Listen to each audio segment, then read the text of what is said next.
My name is Treasure Lewis. I'm in the ninth grade at Moanalua High and Intermediate School, and I'm here with Senator Chris Lee of District 23. Aloha, Senator. How are you doing? I'm doing great, thank you. So, Senator, tell us about the communities within your district that you cover. I'm fortunate to represent the windward side of Oahu, Kailua, Waimanalo, and wrapping around to Hawai'i Kai. It's where I grew up, and it's a great area to live. So what we're working on is to basically fix a lot of the issues we have in our community, with our roads and our schools, and dealing with our beaches and tourism, and all the things that we hear about from the community on a regular basis. Can you go into detail about some of the things that you're working on or you're planning within this 2021 year? Yeah, so a few years ago, I had worked to pass a law that made Hawaii the first state to commit to 100% renewable energy by 2045. And that means that all our power plants and electricity will have to come from those clean sources. This year, I'm working to make sure that in our transportation, which accounts for 2/3 of our greenhouse gas emissions, we also convert to electric vehicles, which not only are cleaner, but also reduce costs because they're cheaper to drive, they're cheaper to maintain, and ultimately just offer a better quality of life for anyone. So we're hoping to roll that out and make that something that's available to everybody here on the island. Can you tell us about some issues that your community is facing and how do you plan on addressing them? Yeah, well, one of the things that we're facing right now as tourism comes back is the conflict between tourism and commercial use of our public spaces, like our beach parks, our special places that our community really appreciates, and trying to manage the tourist use of that, because ultimately they kind of get overrun. And I think a lot of people feel like our local culture, our way of life here is being impacted by that. So we're trying to figure out how to better balance tourism with the needs of our community. Due to the hit of COVID-19, us youth haven't been able to attend school physically and we've been going to school online. How do you plan on taking the next steps so students will be able to go to school physically? And what are your thoughts on the whole situation? Generally, we basically left the decision up to each school. The legislature really hasn't been a part of that because up till now with COVID, it's been the governor's emergency decisions that have been driving all the COVID-related action, including what happens at the schools with the Board of Education. So those decisions have been left up to each school to implement based on how the principal and the staff and the students feel they can do it safely, or if they can't, then they continue operating remotely. We know that the Department of Health, for example, was supposed to step in and offer assistance and other sorts of support, PPE and things like that to schools that need it so that they can have in-person safe interactions. But we know that they've also been stretched. And so a lot of that support hasn't materialized at certain schools. So we hope that schools are able to do what they feel is best. But ultimately, we know that if they're not prepared, then it's just not safe to go back yet. So it'll depend on how that situation evolves and ultimately how quickly all the vaccines that are being distributed now will start to limit the spread of the virus. Do you have any last words for your constituents? No, I think the biggest thing is this is an evolving situation with COVID and everything else we're working on here in Hawaii. And so if there are issues that come up, feel free to reach out. We are an open door down at our office at the state capitol, and I'm out in the community, frankly, more than that, actually being down there because of COVID. So if there's anything people need, we're here and happy to answer any questions and help solve problems where we can. Mahalo nui for your time, Senator. Thank you for joining us on Youth Capital Commentary.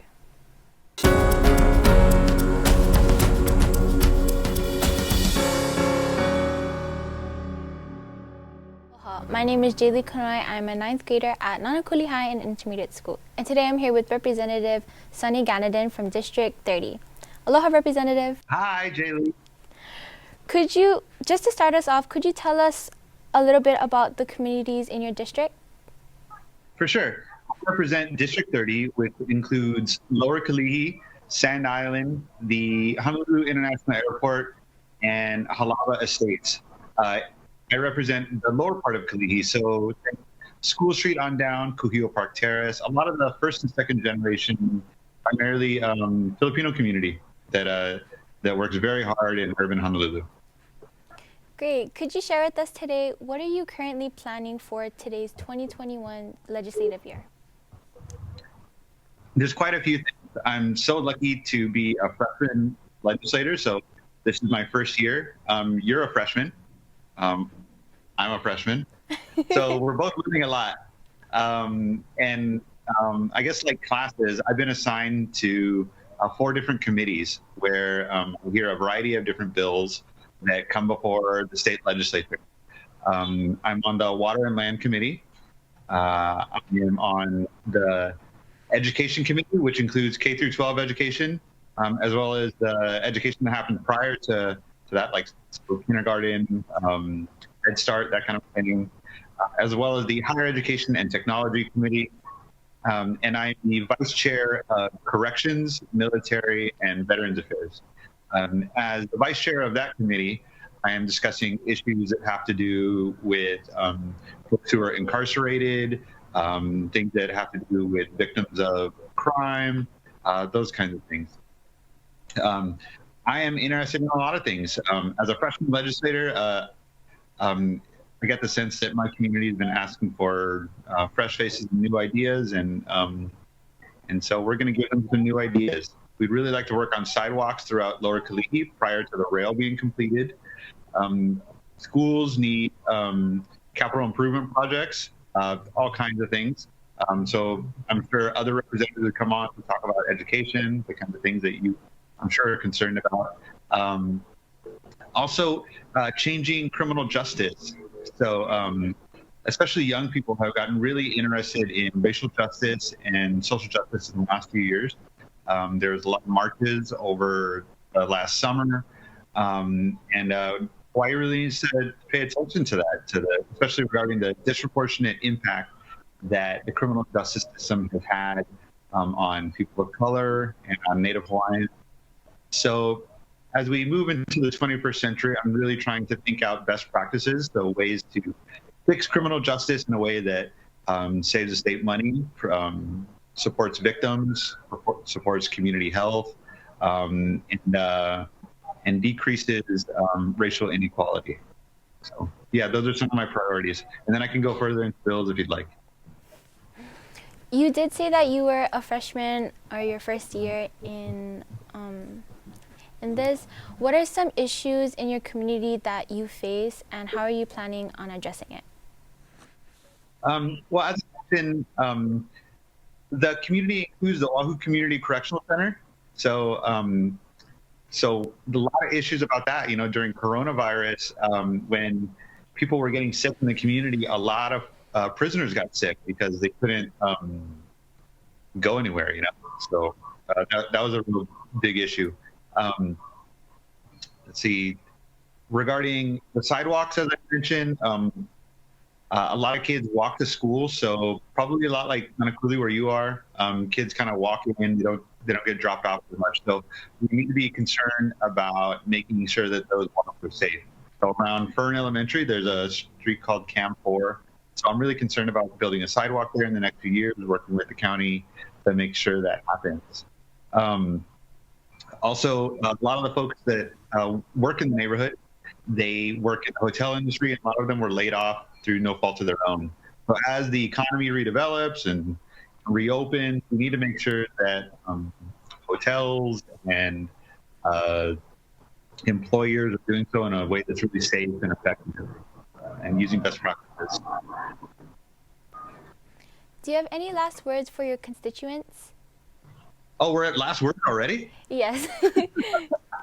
Well, that was fast. Yeah.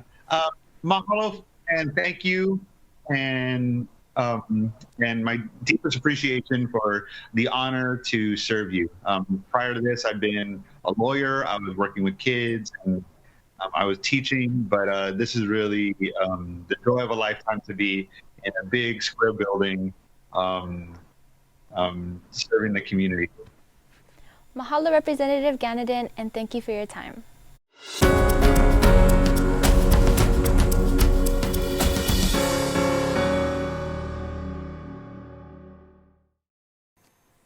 Aloha, my name is Genju Price from King Intermediate School, and today I'm joined by Senator Keohou Kalula. Thank you for being with us today, Senator. So my first question for you today, Senator, is could you tell us a little bit about the communities in your district, please?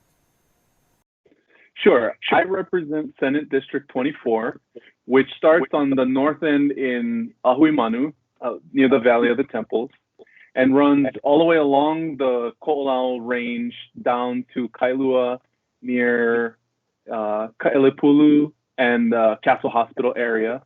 And it encompasses most of the Mauka side of Kailua and all of Kaneohe, including the Marine Base and Kalaheo High School, Aikahi area.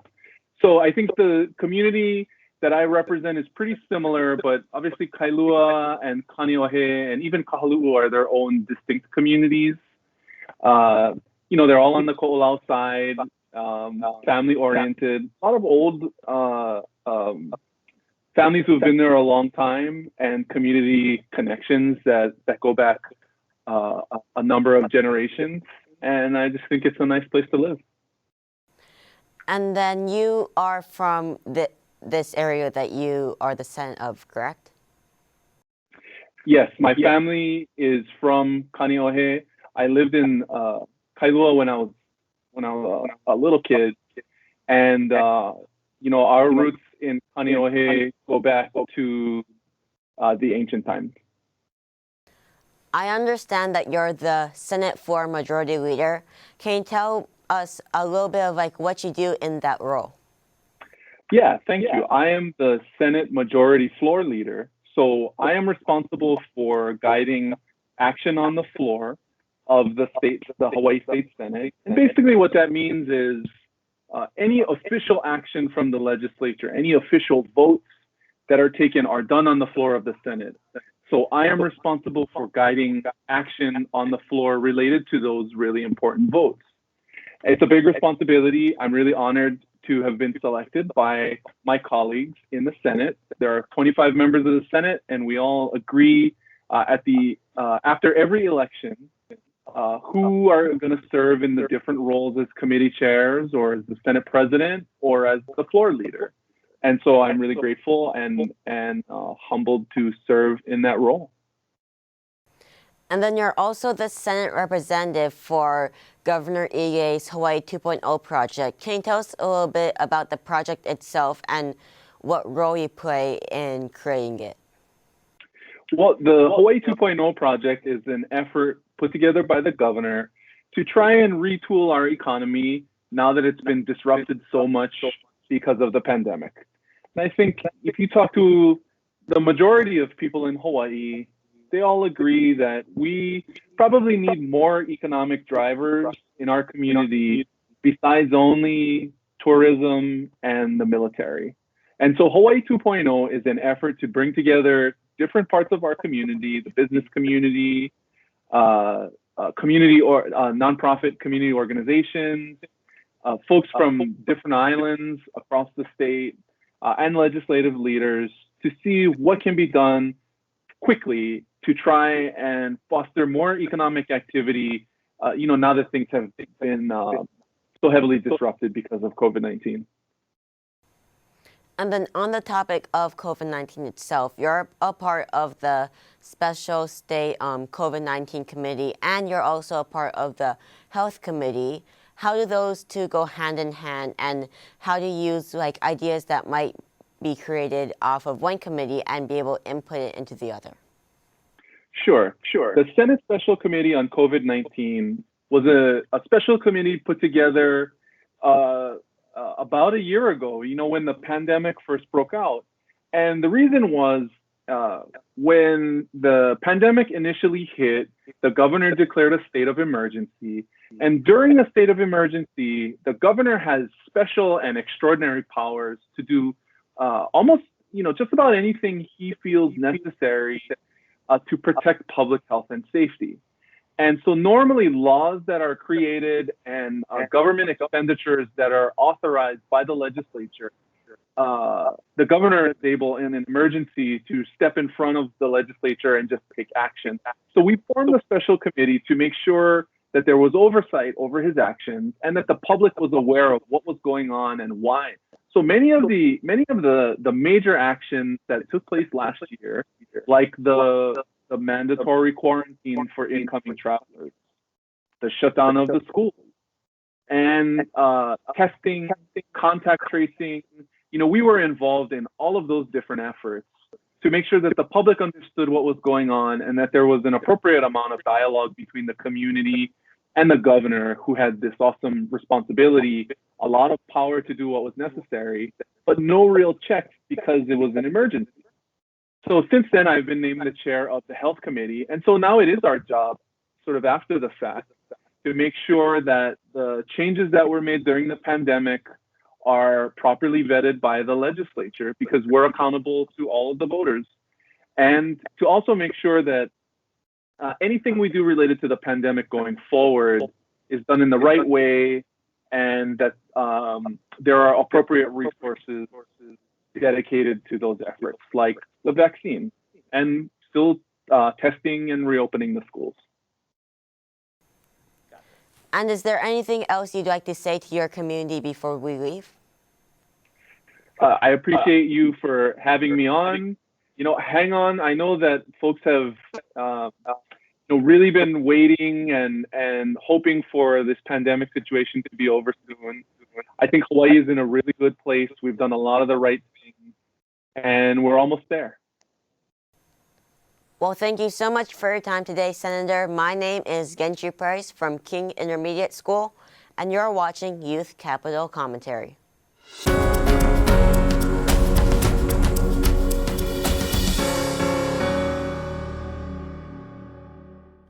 Aloha, my name's Cecil Anderson. I'm a freshman at Hawai'i Tech Academy, reporting from Olelo Studios with Senator Mike Gabbard. Senator Gabbard, why did you become a senator? Well, Cecil, basically, I became a senator to help people. I love my job, and I've got a great staff who don't know what a time clock is. They, too, want to simply help people.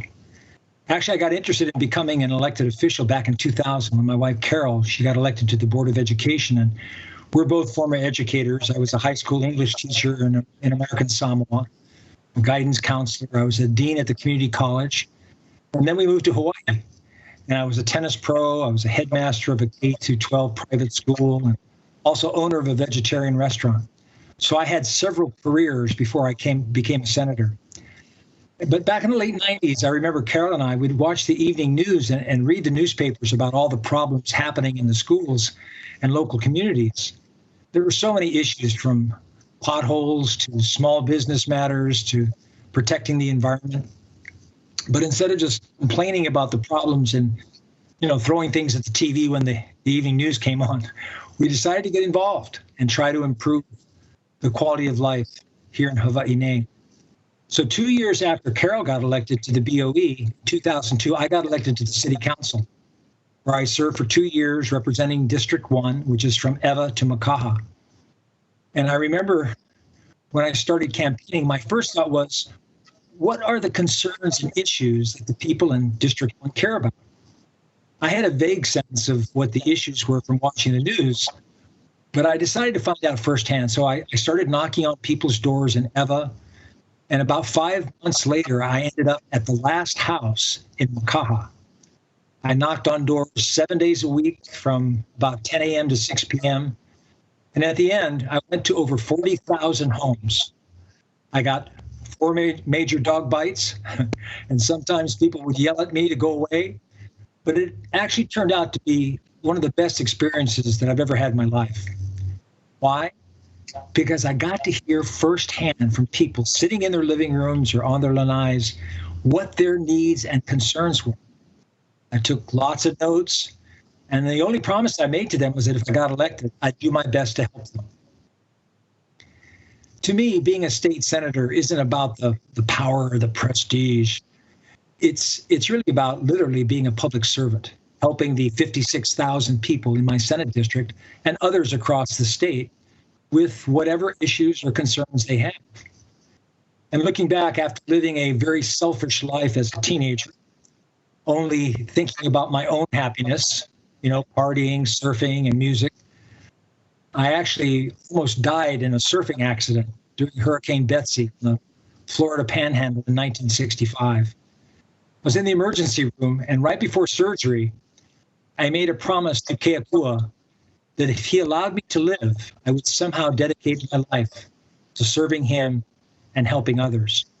And that's what I've tried to do, and I'm still trying to do now. And what I've noticed is the happiness I'm experiencing trying to keep that promise I made to please God and help others is so much deeper and longer lasting than the cheap thrills that I got as a selfish teenager. What do you do as a senator? Well, first, as I mentioned earlier, it's having an understanding that the people in District 20 are my boss. They elected me, and my job is to serve them, which means finding out what their concerns and their problems are, and then doing my best to solve them. And I do that in many ways. I have a monthly newsletter, and I also have frequent community meetings that I call Listen Story meetings. I call them Listen Story instead of Talk Story because I just talk for a short time at the very beginning, and then I give updates on, what's happening at the Capitol and also in the district. But the rest of the time, I just listen attentively, and I take notes to see what issues are top of mind for them. Then my staff and I would try to figure out the best ways to address those concerns. And then secondly, we're lawmakers. It's up to the Senate and House to make laws that govern our state. This is my 5th year as the chair of the Agriculture and Environment Committee, and one of my main goals is to grow farmers here in Hawaii. We import 85 to 90% of our food at a cost of about $3 billion every year. And this is stupid because we have plenty of land, we just don't have enough farmers. Plus, the average age of our farmers is 60 years old. So I encourage young people, especially, to get into farming. It's a noble profession, no less noble than becoming a doctor, a lawyer, or a business person. And I always encourage our youth to check out Ma'o Organic Farm on the Waianae Coast, which is one of the best programs, not only in the country, but in the world. They have an amazing leadership program where students come Monday, Wednesday, and Friday, and they work from dawn until noon. And they learn all aspects of regenerative organic farming, planting, harvesting, distribution, marketing, everything. And the students get paid a $525 monthly stipend, and all 4 years of their college tuition is paid for. Of course, when I'm giving a speech and all the parents line up afterward, they ask for my business card because they want to sign their kids up, especially the ones who have green thumbs. In the current situation, how important is it for you to have guards outside of your building? I'm not concerned about it. I think the security measures that are in place are adequate to deal with any issues that might come up. Thank you, Senator Gabbard. I'm Cecil Anderson reporting from Moanalua Studios, signing off.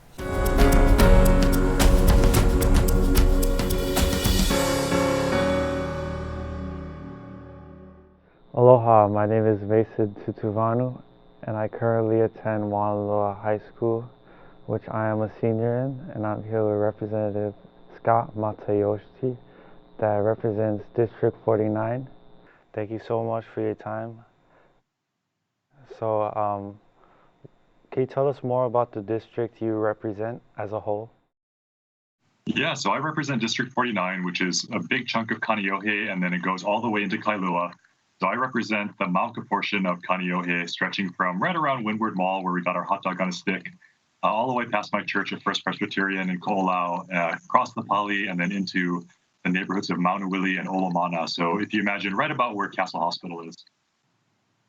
What are your goals for the remainder of the session? Well, I had 2 main goals. One of them was to try to do something to curb the youth vaping epidemic in Hawaii, but those bills have unfortunately not made it. Although there are still a couple of good bills going through that I'd like people to support that are going to try to do their best to curb the youth vaping epidemic. My other major goal is still alive, still going through as a bill, and that's to try to reform the agricultural sector in Hawaii. So I've got a bill, my main bill right now sets a goal of 2050. By 2050, the state is going to be purchasing 50% of its agriculture as local produce. So, it kind of tiers up from 2025, a goal of 10%, and 8% a year thereafter, all the way up to half by 2050. So 50% by 2050.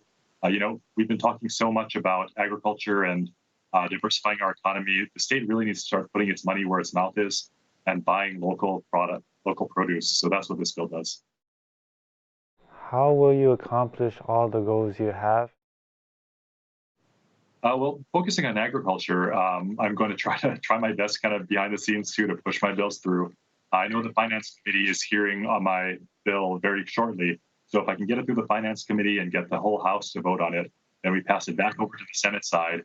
And then it'll be up to the Senate Agricultural Committee, probably their Ways and Means Committee, to pass it through too. But if I can get it through all the chambers and get it into law, hopefully by 2025, the first goal is going to be set at 10%, and we'll just go from there.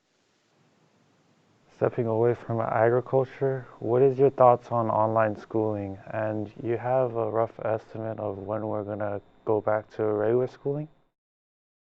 Yeah, I mean, online schooling is tough. I used to be a public school teacher. I taught middle school science in Nanakuli for 3 years before going to law school.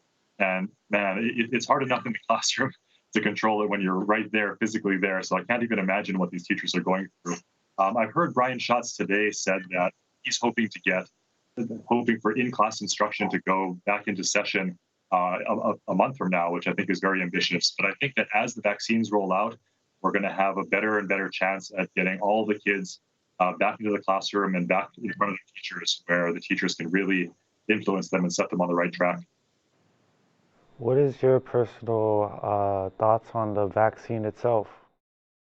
I'm very pro-vaccine. I think the vaccine, and we're very lucky to have such an effective vaccine, and a couple of incredibly effective vaccines. I mean, over 90% is incredible. It's really a feat of science. I really encourage everyone to get the vaccine, both shots, when it's available to you. That's really the only way we're going to get out of this pandemic. Not by everyone saying, oh, other people are going to get it. We'll just achieve herd immunity without, I shouldn't have to risk myself. I really want people to think about Hawaii as a whole and think about their community around them in getting this vaccine. We really need to protect our kupuna and our keiki and everyone around us. That's why you're getting the vaccine, not to protect you necessarily, although that also helps, but to protect everyone in the community, including your families. So please get the vaccine when it's available. And what do you have to say for the people that is watching out there and the people that is for your district? Yeah, I mean, I think my message has always been the same throughout the pandemic. Hang in there, do everything you can to help out those around you, not just yourself, and really try to be as selfless as possible. I mean, really think about those around you. No one likes wearing a mask. No one likes social distancing. No one likes having to homeschool their kids or not go to movies or parties or hang out with their friends. But we're doing it now to protect everyone around us. We're doing it now so our hospital emergency rooms and emergency beds don't get flooded with COVID patients. So really, I'm asking everyone in Hawaii to work together, to think about to put their community first. Mask up, keep on social distancing, keep everyone safe, and get that vaccine when you can so that we can hopefully get back to normal, at least I'm hoping before the end of the year, if not sooner. Thank you for your time, Representative Matayoshi.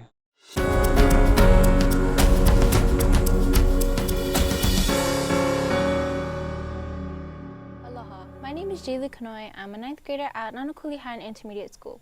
Today I'm here with Representative Cedric Gates of District 44, representing Waianae, Makaha, and Keohau. Aloha, Representative. Aloha for having me. Thank you. Representative, could you share with us today what are you currently working on in this 2021 legislative year?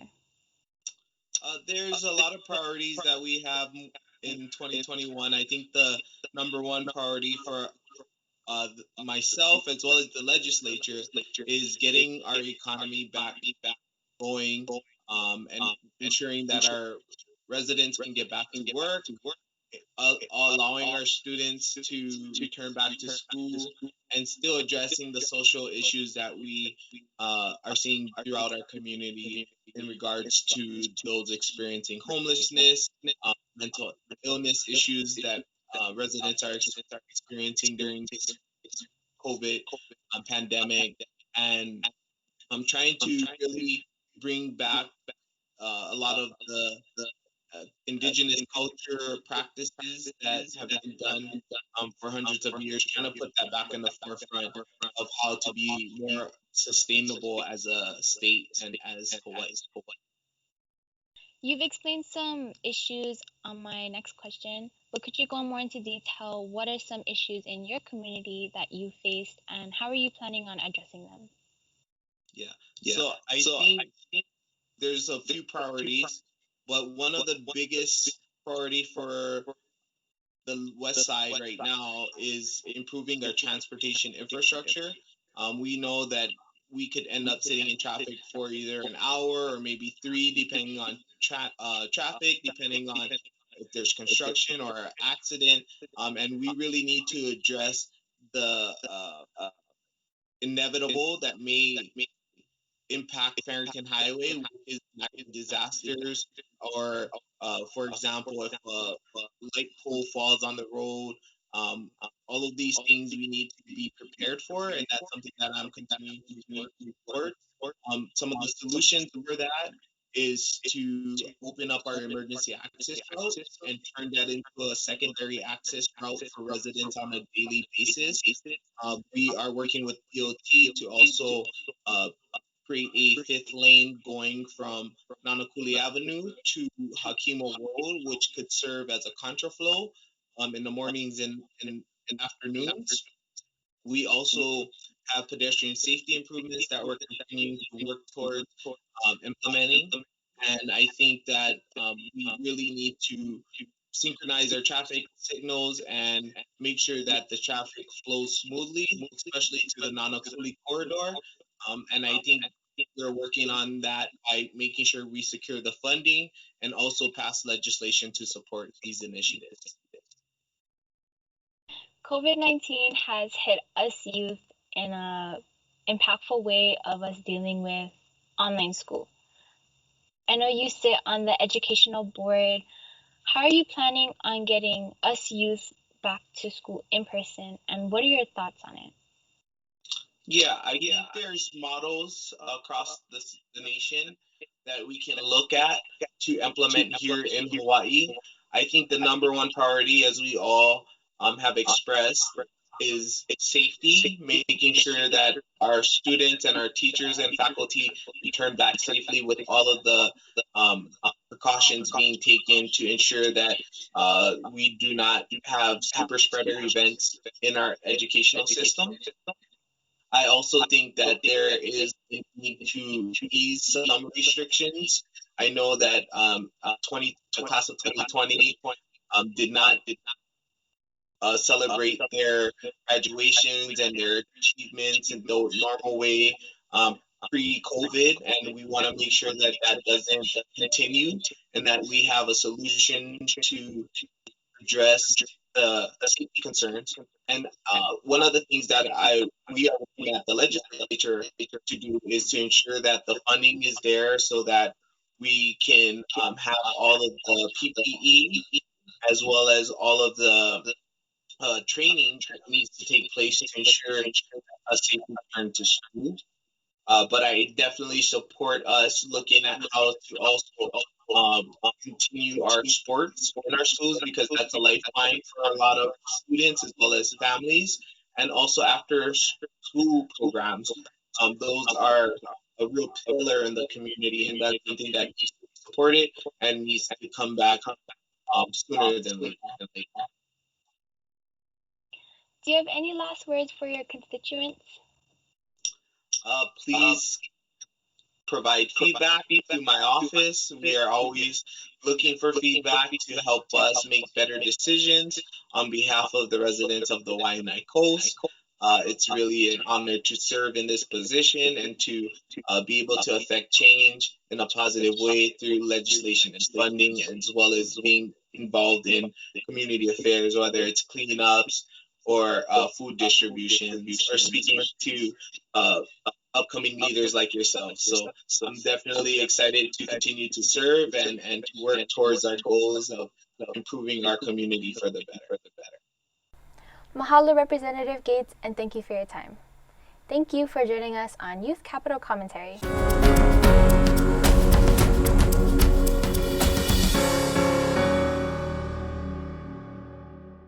Aloha, my name is Genshi Price from King Intermediate School, and today I'm joined by Senator Rhodes. Thank you for being with us today, Senator.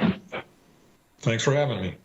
So I'm going to be asking you a few questions today. The first one is, could you please tell us a little bit about the communities in the district you are the senator of? I can do that, absolutely. So I live in Chinatown, and you have to live in the district you represent. So I live here in my district. My district goes from Chinatown at the ocean all the way up to the top of the Pali. So I have Pauoa and Pacific Heights and Nu'uanu Valley, a bit of Palama. Chinatown, well, most people know quite a lot about Chinatown because most people have been there. Lots of good restaurants, lots of Chinese influence, which has been here for over a century. And as you move up the valley, things change, more residential. Pauoa is sort of the hidden gem of a neighborhood that's right there close to downtown. And Pacific Heights has great views, and you go way up the valley, and you're almost, you go back out in nature pretty quickly out of the city. So as you stated, obviously it seems that your district has very great diversity between natural beauty and then also a lot of more, I would say, industrial, or like, since you said Chinatown, a lot more, I'm guessing that would also include downtown, a lot more like industrial, or not necessarily industrial, sorry, but more like law and more business.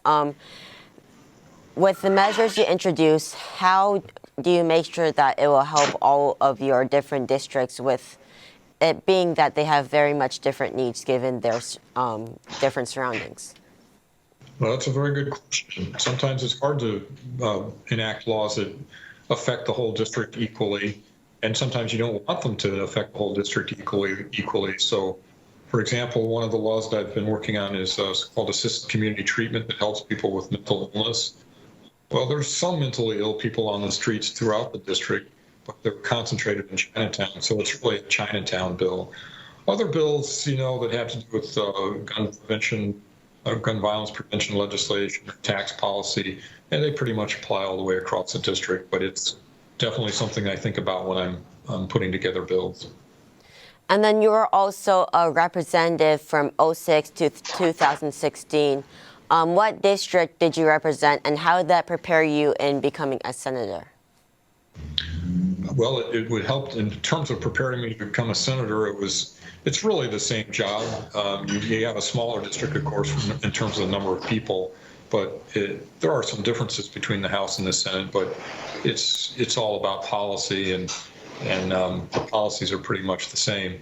I actually represented two different districts in the House. The first one I represented went from Kapalama Canal all the way over to almost to Ala Moana Center. So I used to have a Sheridan area, and I lived, first as I mentioned, I lived in Chinatown, so it always included Chinatown. But every 10 years there's redistricting, and so after the redistricting in 2012, my district, I lost all of Sheridan, and I flipped over into Kalihi. I went all the way over to Pu'uhale Road. Actually, I went all the way over to Sand Island Access Road down by the water. But it was all, so there was a lot of diversity there in terms of Sheridan area versus Kalihi. And that all helped me to be ready to be a senator, which has an even more diverse district. And then you were a legislative assistant to two U.S. reps, and you were also interned under a U.S. senator. How was that how was that experience, and how has that possibly affected the way that you use your session time now currently? Well, it was a great experience. I don't know if it would be as good now as it was then. That was a long time ago. I think the Capitol bill has changed somewhat. It's not as collegial, not as friendly a place as it used to be. But it was fascinating. You dealt with issues that affected the whole world. I think it prepared me for this in the sense that it gave me a really good perspective on, really how small a part of America we are. It's only 1.4 million people in Hawaii. Well, of course, at the federal level, well, even back then there was like 300 million citizens. Now it's more like 330 million. But so perspective was the big thing. I realized that Hawaii is, what we do here for state law is very important to people in Hawaii, but it doesn't really have that much direct effect on anybody else. Whereas the federal level, everything that you did, it could affect anybody over the whole country. And it's just a different order of magnitude. Well, thank you so much for your time today, Senator. Is there anything else you'd like to say to your community before we leave? Well, I thank you for electing me and allowing me to make your lives a little bit better. And to you, thank you for the really good questions. If you came up with those all by yourself, those were very, very insightful questions. Thank you for having me. Well, thank you so much for your time today, Senator. My name is Genshi Price from King Intermediate School, and you're watching Youth Capital Commentary.